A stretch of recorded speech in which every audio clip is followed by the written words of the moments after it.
ঈদের পর পর্যটকদের পদচারণায় মুখর থাকার কথা ছিল কক্সবাজার। তবে বৈরী আবহাওয়া এবং ঘন ঘন লোডশেডিং এর কারণে দেশের প্রধান এই পর্যটন কেন্দ্রে এখন দেখা দিয়েছে স্থবিরতা। কখনো তীব্র রোদ, কখনো বৃষ্টি এবং বিদ্যুৎ সংকটের কারণে সৈকতে পর্যটকের সংখ্যা কমে গেছে উল্লেখযোগ্যভাবে। ফলে হোটেল, মোটেল, রেস্তোরাঁ, পরিবহন, বিনোদন কেন্দ্র এবং সৈকত নির্ভর ক্ষুদ্র ব্যবসাগুলো ক্ষতির মুখে পড়েছে।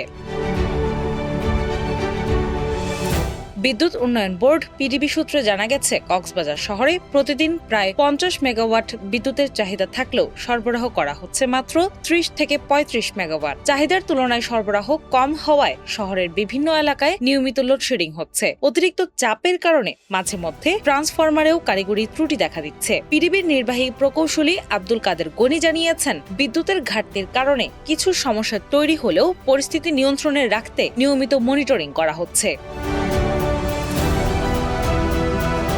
মঙ্গলবার লাবণী, সুগন্ধা, কলাতলী ও ইনানী সৈকত এলাকায় গিয়ে দেখা যায় সাধারণ সময়ের তুলনায় পর্যটকের উপস্থিতি অনেক কম। সমুদ্র স্নান, বিচ, বাইক, ঘোড়ায় চড়া ও প্যারাসেইলিং এর মতো জনপ্রিয় বিনোদন কার্যক্রমেও ভাটা পড়েছে।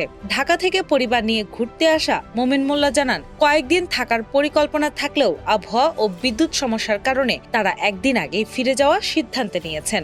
একই ধরনের অভিজ্ঞতার কথা জানিয়েছেন চট্টগ্রামের ব্যবসায়ী রাহাত ইসলাম। তিনি বলেন, হোটেলে পর্যাপ্ত বিদ্যুৎ না থাকায় বাইরে সময় কাটাতে হচ্ছে। Cox's Bazar hotel, motel, guest house মালিক সমিতির সভাপতি আবুল কাশিম শিকদার বলেন, গত কয়েকদিনে প্রায় 5 থেকে 10,000 পর্যটক সফর সংক্ষিপ্ত করেছেন অথবা বুকিং বাতিল করেছেন।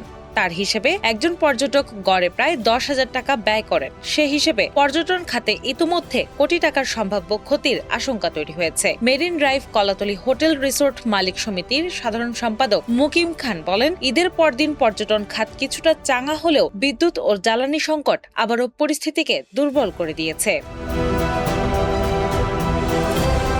অন্যদিকে হোটেল ব্যবসায়ী মুকিম আলী জানান, অনেক অতিথি বুকিং বাতিল করছেন কিংবা নির্ধারিত সময়ের আগেই চলে যাচ্ছেন। কক্সবাজার চেম্বার অব কমার্সের সাবেক সভাপতি আবু মোর্শেদ চৌধুরী খোকা বলেন, পর্যটনের সঙ্গে শুধু হোটেল নয়, হাজারো ক্ষুদ্র ব্যবসায়ী, দোকানি ও পরিবহন শ্রমিকের জীবিকা জড়িত। পর্যটক কমে গেলে সবাই ক্ষতিগ্রস্ত হন। এদিকে উত্তর বঙ্গোপসাগরে গভীর সঞ্চারণশীল মেঘমালার কারণে কক্সবাজার সহ উপকূলীয় অঞ্চলের জন্য 3 নম্বর স্থানীয় সতর্ক সংকেত জারি করেছে আবহাওয়া অধিদপ্তর।